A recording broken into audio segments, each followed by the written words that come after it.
உலகம் அழிய இருந்த காலத்தில் உயிர்களை காப்பதற்காக மகாவிஷ்ணு மச்ச அவதாரம் எடுத்தாங்க. இந்த கதை பிரம்மதேவரின் ஒரு பகல் முடிந்து உலகம் பிரளயத்தால் அழிய இருந்த காலத்தில் நடக்குது. ஹயக்ரீவன் அப்படிங்கிறவர் பிரம்மதேவர் உறங்க சென்றபோது அவரிடம் இருந்த புனிதமான வேதங்களை ஹயக்ரீவன் என்ற அசுரன் திருடி சென்று கடலுக்கு அடியில் ஒளிச்சு வைக்கிறாரு.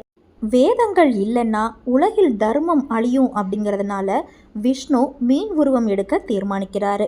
சத்தியவிரதன் என்ற மன்னன் ஆற்றில் சூரியனுக்கு நீர் வழிபாடு செய்து கொண்டிருக்காரு. அப்போ சத்தியவிரதனுடைய கையில ஒரு மிகச்சிறிய மீன் ஒன்று மாட்டுது. அந்த மீன், மன்னனே என்னை காப்பாற்று அப்படின்னு பேசுது. மன்னன் அந்த மீனை ஒரு சின்ன பாத்திரத்துல போடுறாரு. ஆனா அந்த மீன் நொடி பொழுதுல வளர்ந்து பாத்திரம் எனக்கு பத்தலை அப்படின்னு சொல்லுது. பிறகு குளம், ஏரி என்று எதில் போட்டாலும் அந்த மீன் விஸ்வரூபம் எடுத்து வளர்ந்துக்கிட்டே போச்சான். இறுதியில் மன்னன் அதை கடல்ல விடுறாரு. அப்போ அந்த மீன் தன்னுடைய உண்மையான உருவத்தை மகாவிஷ்ணுவாவே வெளிப்படுறாங்க. இன்னும் 7 நாட்களில் உலகம் மகா பிரளயத்தால் மூழ்க போகுது. அப்போது ஒரு பெரிய கப்பல் வரும். அதில் நீயும் சப்த ரிஷிகளும் சகல உயிரினங்களின் விதைகளும் ஏறிக்கொள்ளுங்கள் என்று விஷ்ணு கட்டளையிடுறாரு.